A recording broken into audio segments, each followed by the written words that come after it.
ಎಲ್ರಿಗೂ ನಮಸ್ಕಾರ. ರಾಜಕಾರಣಿಗಳು ನಮ್ಮನ್ನಾಡುವ ಜನಪ್ರತಿನಿಧಿಗಳು ಅಂದ್ರೆ ಜನರಿಗೆ ಅಷ್ಟಕ್ಕಷ್ಟೇ. ಆದ್ರೆ ಒಬ್ಬ ರಾಜಕಾರಣಿ ಸಿಎಂ ಒಬ್ರು ರಾಜೀನಾಮೆ ಕೊಟ್ರೆ ರಾಜ್ಯದ ಜನರು ಕಣ್ಣೀರಾಗ್ತಾರೆ ಅಂದ್ರೆ ಆ ರಾಜಕಾರಣಿ ರಾಜ್ಯದ ಜನರ ಮನಸ್ಸನ್ನ ಗೆದ್ದಿರ್ತಾರೆ. ಅಂತಹ ಭಾವನಾತ್ಮಕ ಸನ್ನಿವೇಶಕ್ಕೆ ಇವತ್ತು ಸಿಎಂ ಸಿದ್ದರಾಮಯ್ಯ ಹಾಗೂ ಅವರ ಅಪ್ಪಟ ಅಭಿಮಾನಿಗಳು ಸಾಕ್ಷಿಯಾಗಿದ್ರು. ಕರ್ನಾಟಕ ರಾಜ್ಯದ ರಾಜಕೀಯ ಇತಿಹಾಸದಲ್ಲಿ ಯಾವತ್ತೂ ಈ ರೀತಿಯ ಭಾವುಕ ಸನ್ನಿವೇಶ ಬಂದಿರಲಿಲ್ಲ ಅನ್ಸತ್ತೆ. ಅನ್ನಭಾಗ್ಯ, ಗೃಹಲಕ್ಷ್ಮಿ, ಶಕ್ತಿ ಯೋಜನೆ, ಗೃಹ ಜ್ಯೋತಿ, ಯುವ ನಿಧಿ, ಕ್ಷೀರಭಾಗ್ಯ, ಇಂದಿರಾ ಕ್ಯಾಂಟೀನ್, ವಿದ್ಯಾಸಿರಿ, ಮನಸ್ವಿನಿ ಹಾಗೂ ಮೈತ್ರಿ ಇಂತಹ ಮಹತ್ವ ಯೋಜನೆಗಳನ್ನ ಕೊಟ್ಟ, ಸದಾಕಾಲ ಮಾನವೀಯತೆಯ ಬಗ್ಗೆ ಮಾತನಾಡ್ತಾ ಇದ್ದ, ಅಹಿಂದ ವರ್ಗಗಳ ಏಳಿಗೆಗೆ ಶ್ರಮಿಸ್ತಾ ಇದ್ದ ಸಿಎಂ ಸಿದ್ದರಾಮಯ್ಯ ಇವತ್ತು ರಾಜೀನಾಮೆ ಕೊಟ್ಟಿದ್ದಾರೆ. ಕಾಂಗ್ರೆಸ್ ಹೈಕಮಾಂಡ್ ಸೂಚನೆಯಂತೆ ಸಿದ್ದರಾಮಯ್ಯ ರಾಜೀನಾಮೆ ನೀಡಿದ್ದಾರೆ. ಸಿಎಂ ಸಿದ್ದರಾಮಯ್ಯ ಅವರ ರಾಜೀನಾಮೆ ವಿಷಯ ಕೇಳಿ ಕಣ್ಣೀರು ಹಾಕ್ತಿದ್ದ ಅಭಿಮಾನಿಗಳು ಹಾಗೂ ಸಿಬ್ಬಂದಿಯನ್ನ ಸ್ವತಃ ಸಿಎಂ ಸಿದ್ದರಾಮಯ್ಯನವರೇ ಬೆನ್ನು ಸವರಿ ಸಮಾಧಾನ ಪಡಿಸಿದ್ದಾರೆ. ಒಬ್ಬ ಮುಖ್ಯಮಂತ್ರಿಗಾಗಿ ಸರ್ಕಾರಿ ನೌಕರರು ಈ ಮಟ್ಟಿಗೆ ಕಣ್ಣೀರಿಟ್ಟಿದ್ದು ರಾಜ್ಯ ರಾಜಕಾರಣದಲ್ಲಿ ತೀರಾ ಅಪರೂಪ ಅನ್ಸುತ್ತೆ. ಕರ್ನಾಟಕ ರಾಜಕಾರಣದಲ್ಲಿ ಸಿದ್ದರಾಮಯ್ಯ ಎನ್ನುವ ಹೆಸರು ಕೇವಲ ಒಂದು ವ್ಯಕ್ತಿಯದ್ದಲ್ಲ, ಅದೊಂದು ಶಕ್ತಿ, ಅಹಿಂದ ವರ್ಗಗಳ ಧ್ವನಿ, ವಿಪಕ್ಷಗಳ ಪಾಲಿಗೆ ಸಿಂಹ ಸ್ವಪ್ನ. ರಾಜ್ಯದ ಮುಖ್ಯಮಂತ್ರಿಯಾಗಿ 2 ಬಾರಿ ಇತಿಹಾಸ ಸೃಷ್ಟಿಸಿದ ನಾಯಕ ಸಿಎಂ ಸಿದ್ದರಾಮಯ್ಯ. ಒಂದು ಹಳ್ಳಿಯ ಸಾಮಾನ್ಯ ರೈತ ಕುಟುಂಬದಲ್ಲಿ ಹುಟ್ಟಿ ಯಾವುದೇ ಗಾಡ್ ಫಾದರ್ ಇಲ್ಲದೆ ಕೇವಲ ತಮ್ಮ ಜನಪರ ಹೋರಾಟ ಮತ್ತು ವಾಕ್ಚಾತುರ್ಯದಿಂದ ರಾಜ್ಯದ ಅತ್ಯುನ್ನತ ಹುದ್ದೆಗೇರಿದ್ರು ಸಿದ್ದರಾಮಯ್ಯ. ಸಿದ್ದರಾಮಯ್ಯ ಅವರು ಜನಿಸಿದ್ದು ಆಗಸ್ಟ್ 3, 1948 ಮೈಸೂರು ಜಿಲ್ಲೆಯ ವರುಣ ಹೋಬಳಿಯ ಸಿದ್ದರಾಮನಹುಂಡಿ ಎಂಬ ಪುಟ್ಟ ಗ್ರಾಮದಲ್ಲಿ. ತಂದೆ ಸಿದ್ದರಾಮೇಗೌಡ ಮತ್ತು ತಾಯಿ ಬೋರಮ್ಮ. ಇವರದ್ದು ಸಾಧಾರಣ ರೈತ ಕುಟುಂಬ.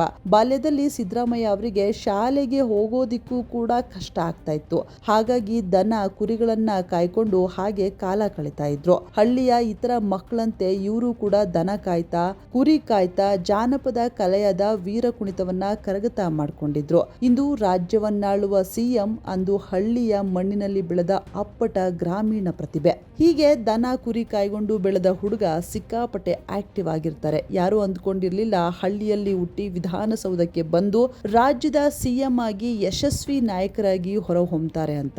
ಆದ್ರೆ ಇಂತಹ ಹುಡುಗ ಸಿಕ್ಕಾಪಟ್ಟೆ ಆಕ್ಟಿವ್ ಇರ್ತಾನೆ ಅಂತ ಅವರ ಶಾಲಾ ಶಿಕ್ಷಕರು ಅವರನ್ನ ಗುರುತಿಸ್ತಾರೆ.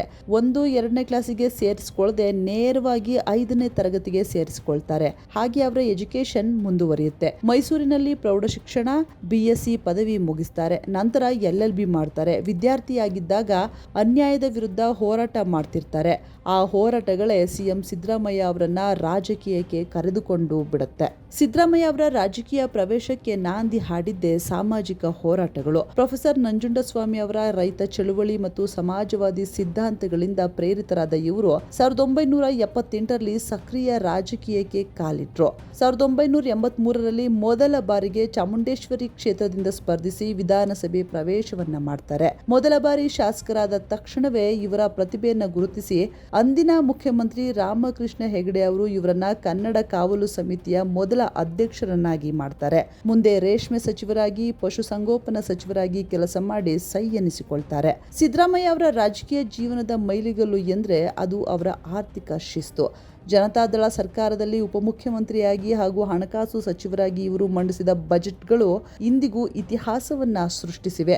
ಕರ್ನಾಟಕದ ಇತಿಹಾಸದಲ್ಲೇ ಅತಿ ಹೆಚ್ಚು ಬಾರಿ ಬಜೆಟ್ ಮಂಡಿಸಿದ ದಾಖಲೆ ಸಿದ್ದರಾಮಯ್ಯ ಅವರ ಹೆಸರಿನಲ್ಲಿದೆ. 2013ರ ಚುನಾವಣೆಯಲ್ಲಿ ಕಾಂಗ್ರೆಸ್ ಪಕ್ಷ ಅಧಿಕಾರಕ್ಕೆ ಬಂದಾಗ ಸಿದ್ದರಾಮಯ್ಯ ಅವರು ಮೊದಲ ಬಾರಿಗೆ ಕರ್ನಾಟಕದ ಮುಖ್ಯಮಂತ್ರಿಯಾಗ್ತಾರೆ. ತಮ್ಮ ಮೊದಲ ಅವಧಿಯಲ್ಲಿ ಅನ್ನಭಾಗ್ಯ, ಕ್ಷೀರಭಾಗ್ಯ, ಇಂದಿರಾ ಕ್ಯಾಂಟೀನ್ ನಂತಹ 10 ಜನಪ್ರಿಯ ಯೋಜನೆಗಳನ್ನ ಜಾರಿಗೆ ತಂದು ಬಡವರ ಪಾಲಿನ ಭಾಗ್ಯ ವಿಧಾತರಾಗ್ತಾರೆ. ದೇವರಾಜ ಅರಸು ಅವರ ನಂತರ 5 ವರ್ಷಗಳ ಸಂಪೂರ್ಣ ಅವಧಿಯನ್ನ ಮುಗಿಸಿದ ಹೆಗ್ಗಳಿಕೆ ಇವರದ್ದು.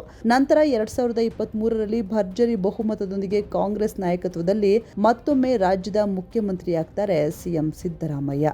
ನೇರ ನುಡಿ, ಖಡಕ್ ಸ್ವಭಾವ, ಬಡವರ ಪರ ಕಾಳಜಿ ಮತ್ತು ಸಂವಿಧಾನದ ಮೇಲಿನ ಅಪಾರ ಗೌರವ ಇವೇ ಸಿದ್ದರಾಮಯ್ಯ ಅವರನ್ನ ಇಂದಿಗೂ ಜನಮಾನಸದಲ್ಲಿ ಜೀವಂತವಾಗಿ ಇಟ್ಟಿವೆ. ಹಳ್ಳಿಯ ಮಣ್ಣಿನಿಂದ ಎದ್ದು ಬಂದು ರಾಜ್ಯದ ದಣಿವರೆಯದ ನಾಯಕನಾದ ಸಿದ್ದರಾಮಯ್ಯ ಅವರ ಈ ಪಯಣ ಪ್ರತಿಯೊಬ್ಬರಿಗೂ ಸ್ಫೂರ್ತಿದಾಯಕವಾಗಿದೆ.